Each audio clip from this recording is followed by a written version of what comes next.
번째 19장 1절에서 20절에 보면은 2절에 보면 이르되 너희가 믿을 때에 성령을 받았느냐 이르되 아니라 우리는 성령이 계심도 듣지 못하였노라. 그리고 9절에 보면 어떤 사람들은 마음이 굳어 순종하지 않고 우리 앞에서 이 도를 비방하거늘 바울이 그들을 떠나 제자를 따로 세우고 두라는 소원에서 날마다 강론을 하니라. 그래서 마지막 절에 이와 같이 주의 말씀이 힘이 있어 흥망하여 세력을 얻으니라. 할렐루야. 고맙고 감사하신 하나님 아버지 감사합니다. 오늘도 하나님 아버지 이렇게 부족한 종이 하나님 말씀을 들고 전합니다. 내 생각 내 뜻대로 전하지 않게 하시고 오직 성령의 말하게 하신 따른 성령의 지혜대로 하나님께서 주신 감화 감동으로 하나님의 말씀을 전하게 하여 주시고 그 말씀이 우리 어르신들 심령 가운데 하나님 아버지 다 은혜로 화답하게 해주시옵소서. 예수님의 이름으로 기도드렸습니다. 아멘. 네. 오늘 왜 뭐가 우리 어르신들 한 주간 잘 지내셨죠? 네. 날씨가 완전 봄 됐어요. 봄. 그죠? 네. 지금 뭐 나물 나왔나요? 나물 캐러 다니시는 거예요? 아직 벌써 안 나왔죠? 네. 쑥 들어가고 쑥 들어가고. 안 나오지? 네. 오늘 이 하나님의 말씀은 성령을 받았느냐라는 제목으로 함께 은혜 나누면 좋겠습니다. 우리가 사람 관계 속에서도 그렇고 살아가다 보면은 우리가 줄 때도 있고 받을 때도 있어요. 근데 우리가 꼭 줘야 될 것이 있고 받아야 될 것이 있습니다. 네. 근데 우리는 꼭 받아야 될 것은 안 받고 받지 않아도 될 것은 어떻게 해서든 받으려고 애를 쓰는 그런 경우를 저도 보게 되고 많은 사람들이 살아가면서 보게 됩니다. 저 어렸을 때 기억이 나는 게 우리 시골의 아빠가 이제 어느 동네 아저씨한테 이렇게 돈을 얼마를 이렇게 그 시골에서 100만 원이면 큰 돈이었잖아요. 그 돈을 빌려주고 차용증을 안 받았던 모양이에요. 돈을 빌려주고 그래서 그 돈을 받으려고 그 배를 타고 거기 그 완도에서도 우리 섬이 완도에 섞여 있는 섬이지만 우리는 섬이고 이제 완도에 그분이 계셔서 갔는데 그렇게 내가 언제 돈을 빌렸냐 나는 빌린 적이 없다. 응? 그래서 그 증인을 뭐 없다고 배째라고 나는 빌린 적 없다 배째라고 나오니까 이제 아빠가 그 옆에 이제 빌려준 사람 그 이제 본 증인을 이제 데리고 모시고 그러니까 옆에 할머니가 계셨으니까 할머니도 모시고 가고 또 동네 어른들도 모시고 가고 그렇게 해서 몇 번을 가서 그렇게 이렇게 돈을 이렇게 받아온 기억이 나요. 그러면서 가면서 되게 이렇게 고생하신 그런 기억이 나는데 우리가 이러한 세상에서도 우리가 꼭 받아야 될 거는 받아놔야 돼요. 우리가 집을 계약하고도 계약증서나 전세계약서나 이런 월세계약서를 받지 않으면 무효가 돼버리는 거잖아요. 그런 것처럼 우리 하나님의 자녀도 성령을 받아야 돼요. 성령을 받아도 되고 안 받아도 되는 게 아니라 이 성령을 받아야지만 하나님의 자녀로서 그 누리는 그 특권이 있어요. 뭐 성령을 받아가지고 막 물질에 막 거부가 되고 좋은 차를 타고 좋은 집을 사고 좋은 차를 타고 그것이 중요한 것이 아니라 이 성령을 받아놓으면은 아무리 뭐라고 찔러대도 내 마음은 평안해요. 내가 아무리 정말 라면을 먹고 여기에도 내 마음에는 평안과 희락이 넘쳐요. 그래서 오늘 어떻게 해서 이렇게 해서 왜 받아야 되고 어떻게 해서 받는지 오늘 이 말씀을 준비하도록 하겠습니다. 오늘 이 말씀을 준비한 거는 저번 주에 저기 앉아 계신 분이 성령 세례가 뭐냐고 물어보길래 내가 그러면 다음 주 오세요 라고 와서 내가 자세히 알려 드릴게요. 그랬는데 오늘 안 오셨네. 예. 오늘 이 사도행전 19장에 보면은 이 시대는 이 사도행전 시대는 바울이 안디옥을 중점으로 해서 3번에 걸쳐서 선교 여행을 다녔어요. 왜 우리 한국교회도 그 선교사님들 외국에 나가서 선교하잖아요. 그런 것처럼 기독교가 지금처럼 그때는 체계가 잡히기 전이었기 때문에 시행착오도 많았고 기독교 선교사들 사이에 충돌도 많이 일어났어요. 그래서 지금은 선교사로 나가시는 선교사님들 다 이렇게 단계로 훈련을 받고 다 나갑니다. 그때는 그런 어떤 그런 체계적인 것들이 없었기 때문에 막 충돌이 많이 일어났어요. 막 싸우기도 하고 다투기도 하고 막 서로 갈라지기도 하고 이렇게. 근데 이 바울이 2차 선교 여행 때 에베소에 한 번 오늘 이 에베소라는 동네에 한 번 들린 적이 있었는데 오래 머물진 않았어요. 3차 선교 여행 때는 본격적으로 그곳에서 에베소에서 복음을 전했어요. 유대인 회당에서 그쪽에는 그 회당이라는 곳이 있었어요. 그 유대인이 거기서 이제 공부도 하고 그런 회당을 떠나서 회당에서 석 달 동안 하나님 나라에 관해서 설교회를 했는데 도대체 이 유대인 사람들이 이 하나님의 말씀을 받아들이지를 못하는 거예요.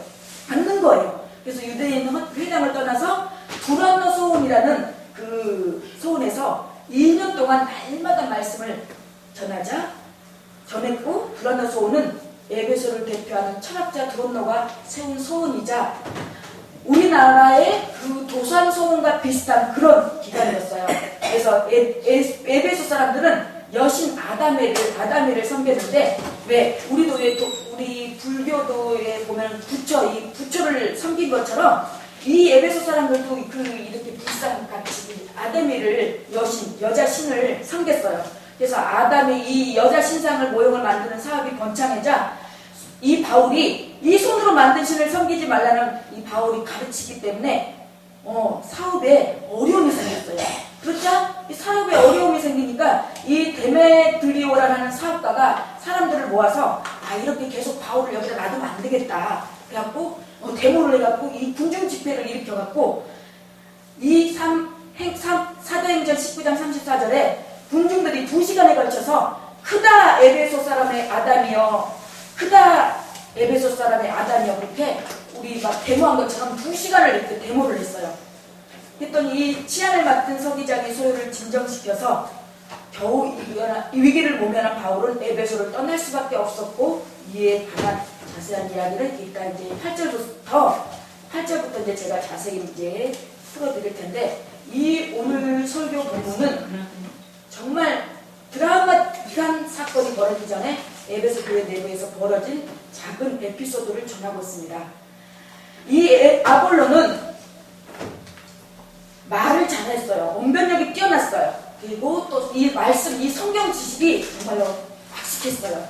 그래서 그가 바울처럼 회심하여 예수를 믿는 사람이 되었지만 특이한 점은 이 아볼로가 세례 요한의 세례는 우리가 이렇게 이제 그 세례 있잖아요. 그 세례는 알고 있지만 성령 세례는 받지 못했어요.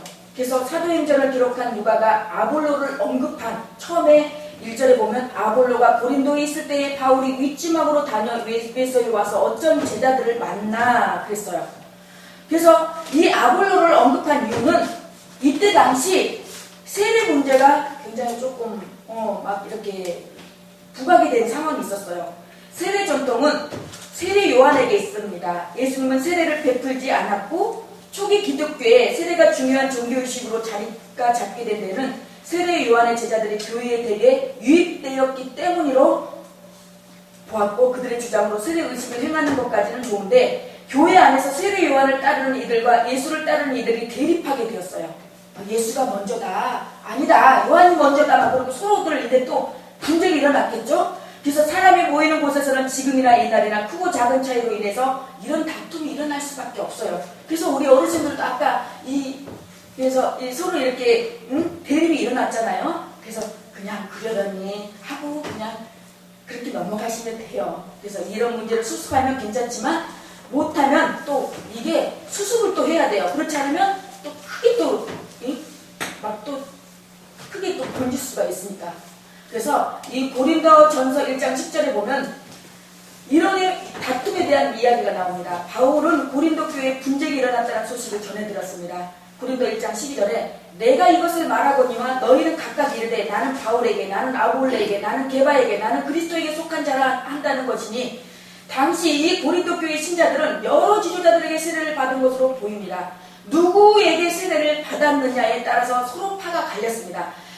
어떤 사람들은 나는 아볼로파에게 받았다. 나는 게바에게 받았다. 나는 그리스도에게 속한 받았다. 그리고 서로들이 막 파가 갈라진 거예요. 이파 저파로.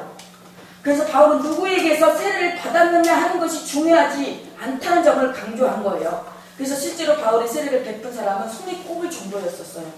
바울은 자신이 그리스도의 부름을 받은 것은 세례를 주는 데 있지 않고 오직 이 하나님의 말씀 복음을 전하게 하려는 것으로 주장했기 때문에 이 대목에 등장한 이 아볼로는 세례 요한의 세례를 강조하는 지도자 중에 대표자로 보일 수 있는데 바울의 입장과 다를 수 있게 그 문제를 정리하기 위해 사도행전 19장 오늘 1절에 아볼로를 처음으로 첫 1절에 먼저 언급을 하고 나온 것입니다. 그렇다면 이 성령 세례가 뭘까요?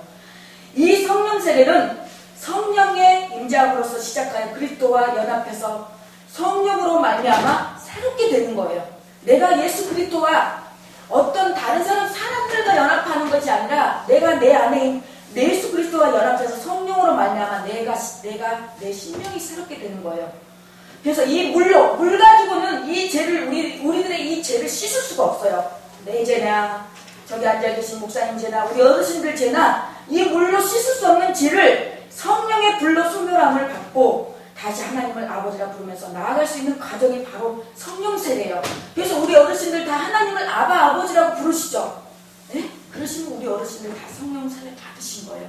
성령 세례가 꼭 뭐 방언하고 우리 어르신들 중에서 방언도 하고 또 이렇게 기도 중에 뭐 또 환상도 보시고 또 기도해주면 또 병이 낫고 그런 분들 그런 다 능력이 다 있으세요. 우리 어르신들한테도 이 목사님들한테만 있는 것이 아니라 근데 꼭 그렇게 그런 것을 받아야지만이 성령 세례 받았다고 말한 것이 아니라 이 성령 세례는 내 안에 소리 없이 보이지 않는 이 성령 세례는 구원의 관계가 있지만 나타나는 체험은 구원의 관계가 없다는 것. 그러니 체험을 성령의 세례받은 증거라고 주장하지만은 말아야 된다는 것이죠.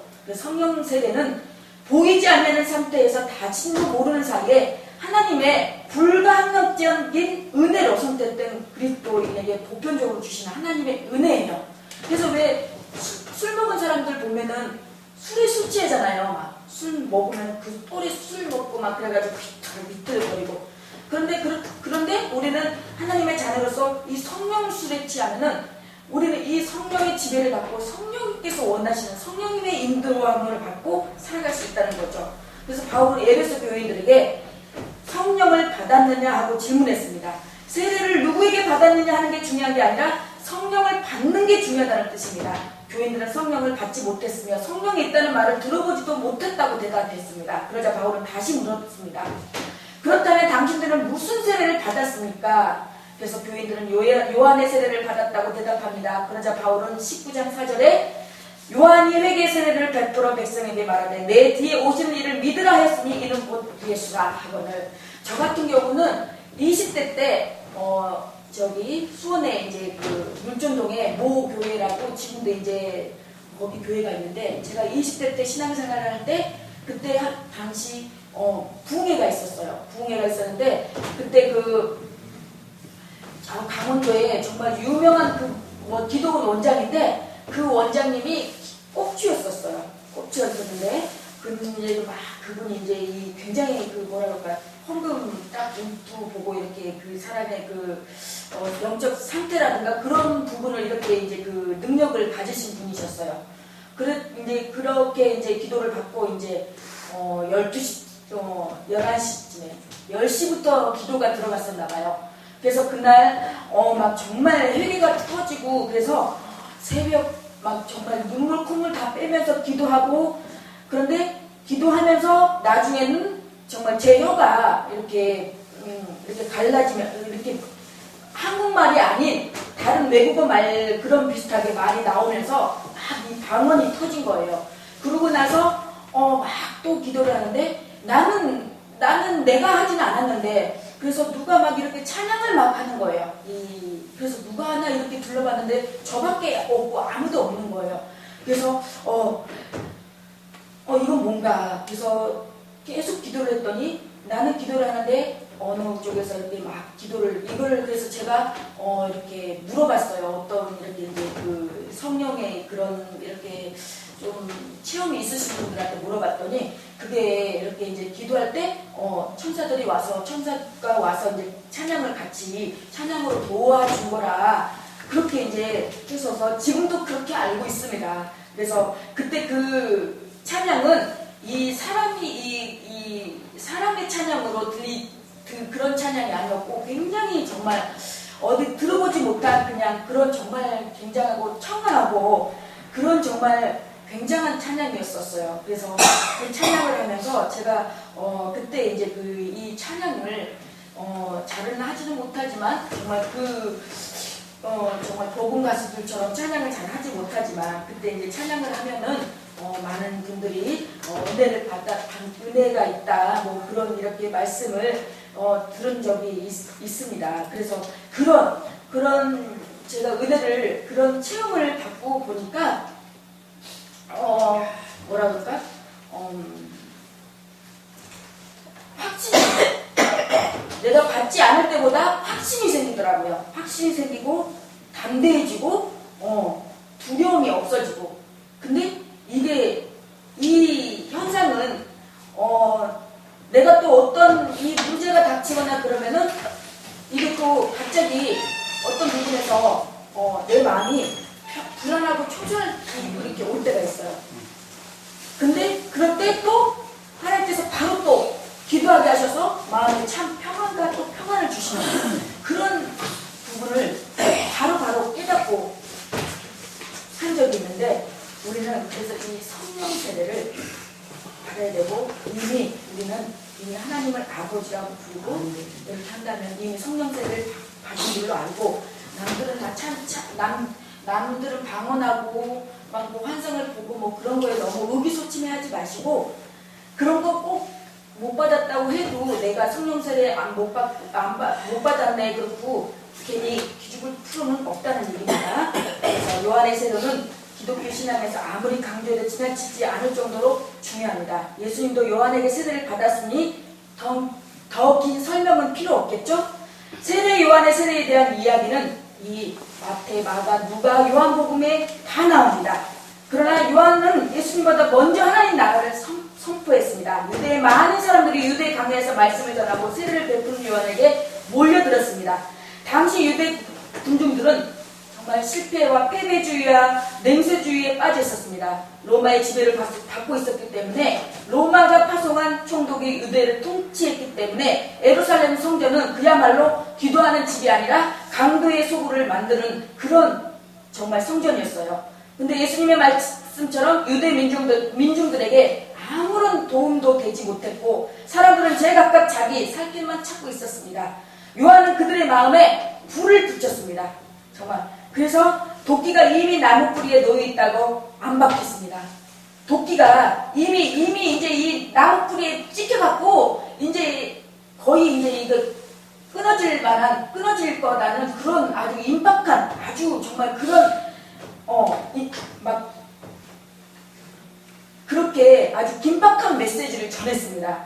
요한의 메시지는 마태복음 3장 8절에 회개에 합당한 열매를 믿는 것이었습니다. 이것을 가리고 오늘 본문은 회개 세례라고 합니다. 그래서 우리가 먼저 해야 될 거는 저번 주에도 말씀드렸지만 우리가 회개에 합당한 열매를 맺으라는 세례 요한의 가르침에 따라 세례를 중요한 종교 의식으로 받아들였지만 그것이 기독교 신앙의 본질이 아니라는 사실을 분명하게 알고 있습니다.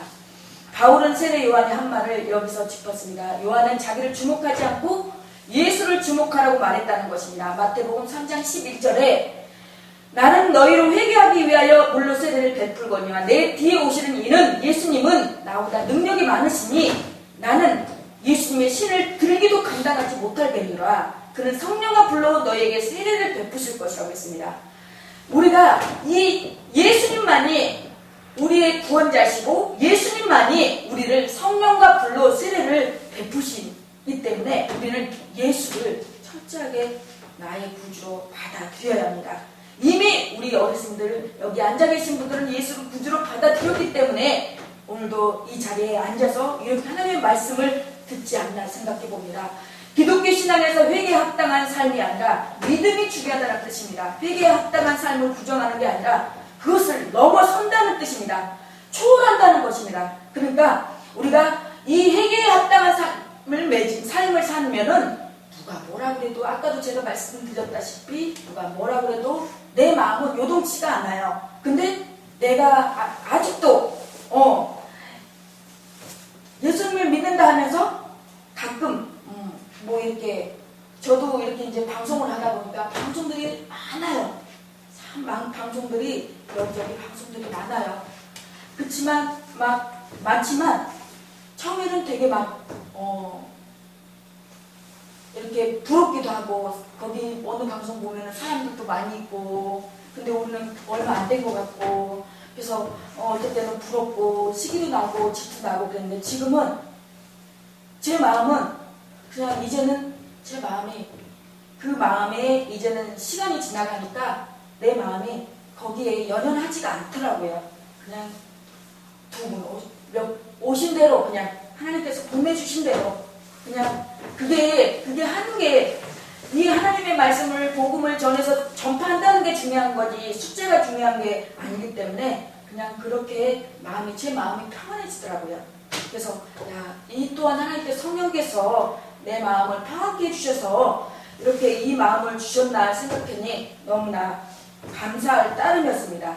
그래서 우리가 오늘 보면은 여기에 우리가 다시 본문으로 들어가자면은 4절에 바울이 이르되 요한이 회개의 세례를 베풀며 백성에게 말하되 내 뒤에 오시는 이를 믿으라 했으니 이는 곧 예수라 하거늘 그들이 듣고 주 예수의 이름으로 세례를 받으니 바울이 그들에게 안수하며 성령이 그들에게 임하심으로 방언도 하고 예언도 하니 됐습니다. 여기서 우리가 중요한 것은 바울이 그들에게 안수하니 이 안수는 우리가 이렇게 목사님들 머리에 옹구 많이들 안수를 하잖아요. 이 안수에서 그들이 성령님이 그들에게 이 제자들에게 임한 것이 아니라 그것이 중요한 게 아니라 성령이 임하셨기 때문에 안수 안에 성령이 그들에게 임하셨기 때문에 방언도 하고 예언도 한 거예요. 그러니까 많은 분들이 어디 가서 안수 받으면은 뭐 병도 낫고 방언도 터지고 예언도 한다더라. 그래서 거기 뭐 하면은 거기 몰려가니라고 거기 다 몰려가요. 방언 통역해 준다더라. 방언 거기 가면 방언 받는다더라. 그것이 그것이 그런 안수를 받아서 그런 것이 아니라 성령이 임하면은 여기서도 이 자리에서도 방언도 터지고 예언도 한다는 것이에요. 그 모두 12사람쯤 되더라. 이 사람은 남자를 뜻해요. 그래서 12제자, 12사람, 12 남자들이겠죠?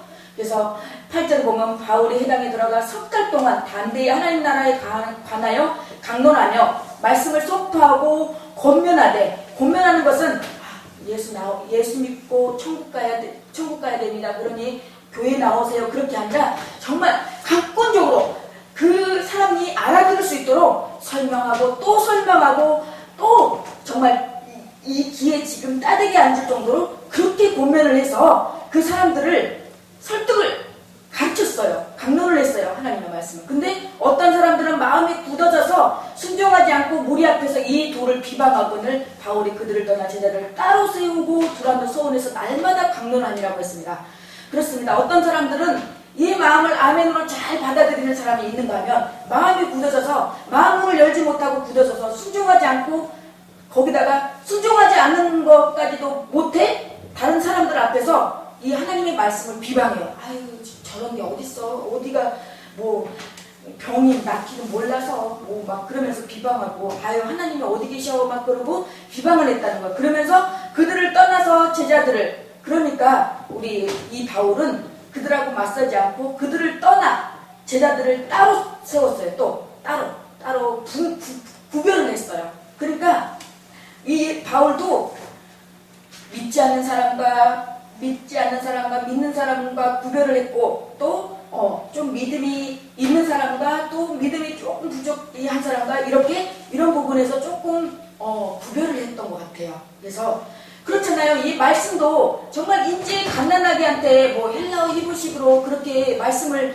전할 수는 없는 거잖아요. 그러니까 이 믿음의 초보 단계는 믿음의 초보 단계답게 말씀을 전하고, 조금 믿음이 성숙한 사람은 또 말씀을 깊이 더 이렇게 해서 이렇게 말씀을 날마다 이 두란노 소원에서 각 말씀을 전했어요. 그러다 보니까 9회 동안, 10절에 9회 동안 이같이 하니 아시아에 사는 자는 유대인이나 헬라인이나 다 주의 말씀을 듣더라고 했습니다.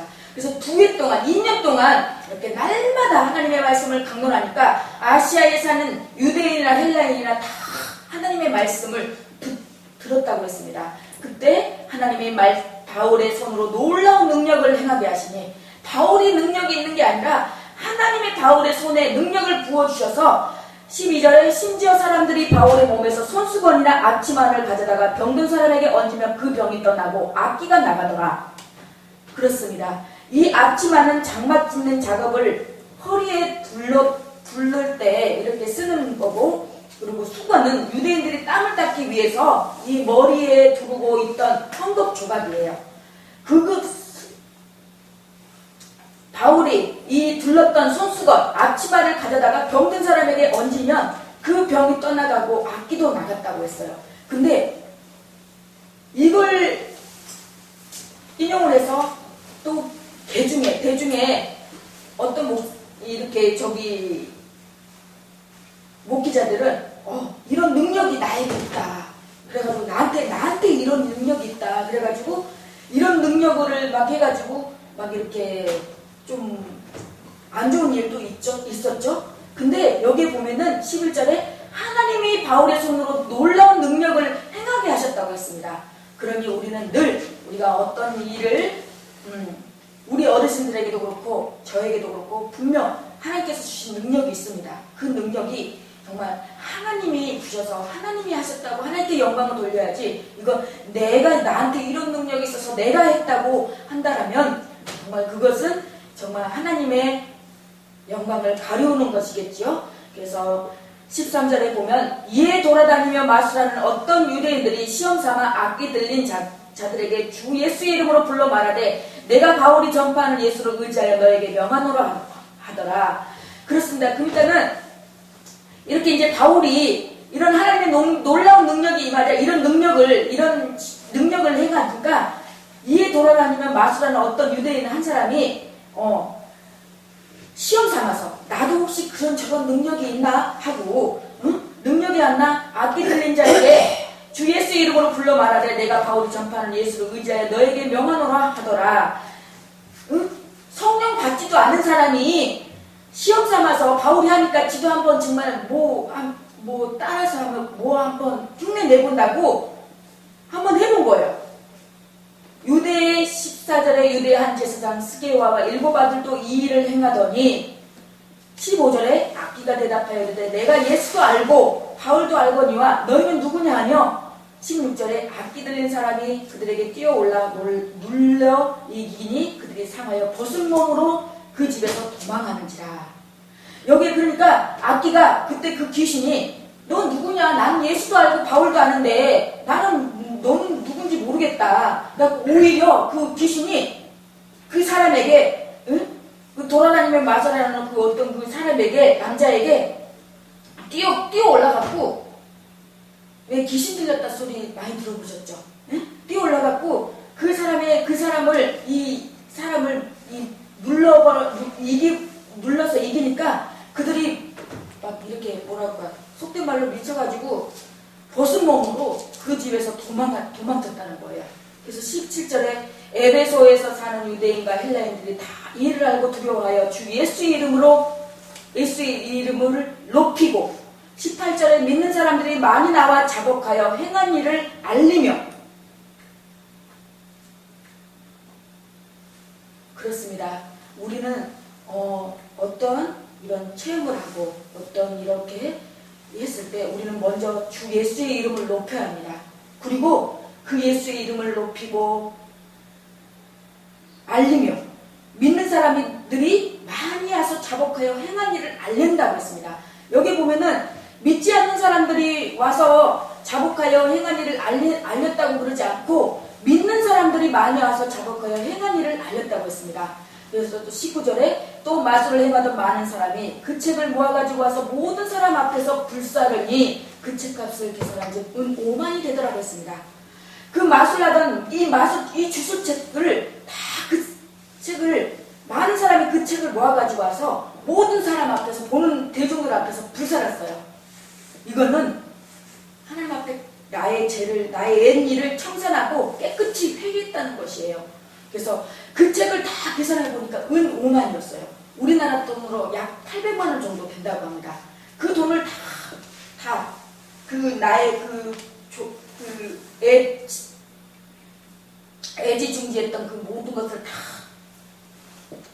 태워버리고 오로지 하나님 앞에 예수님 앞에 나왔습니다. 그래서 이 마술은 주변일, 이 쓸데없는 일이에요. 쓸데없는 일. 그래서 우리가 이 하나님의 일을 한다고 하지만 이 하나님의 일을 중요하게 생각하지 않냐고 이 주변 일 많잖아요.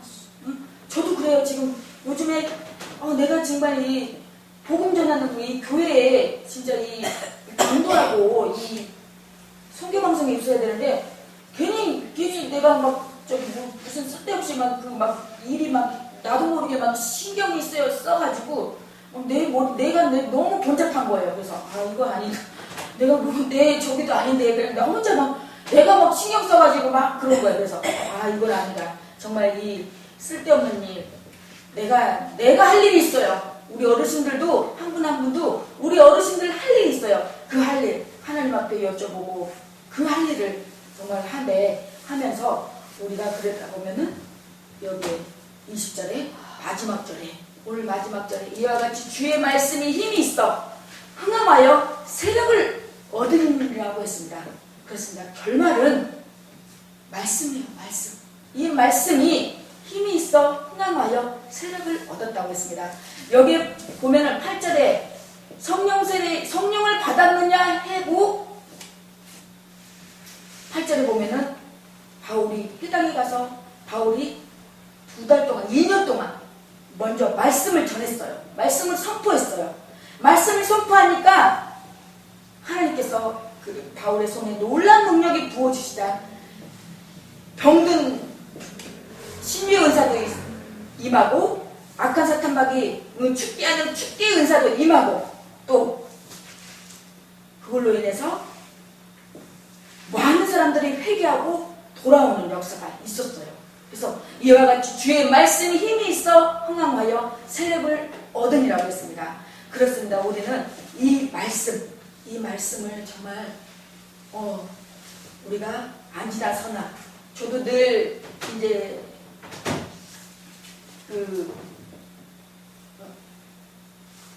전철에 갈 때나 이렇게 해서 이제 말씀을 많이 봅니다. 말씀을 보려고 하는데 그게 방송을 하다 보니까 나도 모르게 이 유튜브를 보느라고 내가 눈 뜨면은 정말 진짜로 핸드폰부터 찾게 되고 그건 아닌데 정말 그러면서 요즘에 많이 제 자신을 정말 제가 잘못된 것을 느끼면서 많이 정말 하나님 앞에 회개해야 되겠다는 그런 생각이 많이 일어납니다. 그래서 우리 이제 2018 한 해에 우리가 이제 지금 이제 3월달 이제 4월 1일이면은 부활주일입니다. 우리가 이제 그 하나님 앞에 하나님의 자녀로서 세례 못 받으신 분들은 세례 꼭 받으시고 같이 성령 세례도 같이 받으시는 우리 어르신들이 있으면 좋겠고요. 또 우리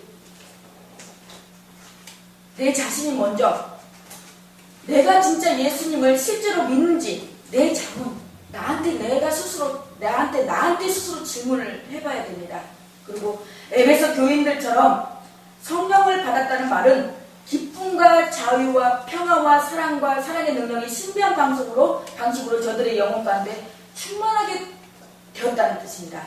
내가 성령을 받았다는 그 증거는 내 마음이 내 심령이 평안하고 기쁘고 자유하고 우리는 우리는 하나님께서 우리에게 다 자유의지를 주셨기 때문에 우리는 자유예요. 근데 막 저도 예전에 그랬거든요. 예전에 정말 뭘 잘못을 하면은 거기에 매여가지고 맨날 며칠을 거기서 헤어나오지 못하고 나 이런 죄 졌는데 나 지옥 가면 어떡하지? 이거 내 자신을 막 비관했어요. 나는 이렇게 믿을 바에는 안 믿는 게 나아. 그리고 다시 막 또 세상으로 돌아가고 막 그랬던 적이 있었어요. 저도. 근데 로마서 12장에 로마서에 보면은 생명의 성령의 법이 사망의 육체를 이기게 하셨다고 했어요. 그래서 우리는 거기에서 우리가 인간이기 때문에 죄 지을 수 있습니다. 그렇지만 그 회개라는 그 명목하에 자꾸 죄 지으면 안 되겠죠. 어떤 사람들은 회개하면 되지. 또 그러고 술 먹고 나서 교회 가서 회개하면 되지. 그렇게 그 빌미 삼아서 그 회개라는 그 회개를 그렇게 빙자해서 쓰면 안 되겠죠. 그렇지만 우리는 정말 이 세례, 성령 세례와 회개 세례 이 세례를 잘 분간하시고 우리 어르신들 지금 나는 성령 세례를 받았나 안 받았나 고민하실 것도 없고 거기에 너무 연연하실 것도 없고 내 안에 성령님이 계시니까 하나님을 아버지를 예수님을 주라 저주하지 않고 예수님을 아바 아버지라고 부를 수 있는 거잖아요. 주라고 부를 수 있는 거잖아요. 그러면 성령 세례 받으신 거예요. 이 성령 세례가 꼭 막 방언 터지고 그렇게 오시는 분들도 있지만 그렇게 오지 않고 말씀 중에 찬양 중에 이렇게 은연 자연스럽게 이렇게 오기 때문에 거기에 너무 연연하지 마시고 내 안에 항상 우리 어르신들 10년 가운데 항상 성령님이 항상 내주고 계세요. 항상 성령님께서 내주하시고 계시기 때문에 나는 여기 이 몸은 성령님의 전이기 때문에 이 성령님의 이 전인 나를 미움과 시기와 질투와 원망과 불평으로 폭사시키면 안 되겠죠? 그러니까 내 안에 이 성령님이 계시기 때문에 누구보다도 내가 더 사랑해야 돼요. 그러니까 우리 어르신들도 정말 무엇보다도 우리 어르신들이 믿음의 능력이 즉 세례 경험이 훨씬 풍요롭고 깊어지기를 진심으로 예수 그리스도 이름으로 축원합니다. 아멘. 할렐루야 고맙고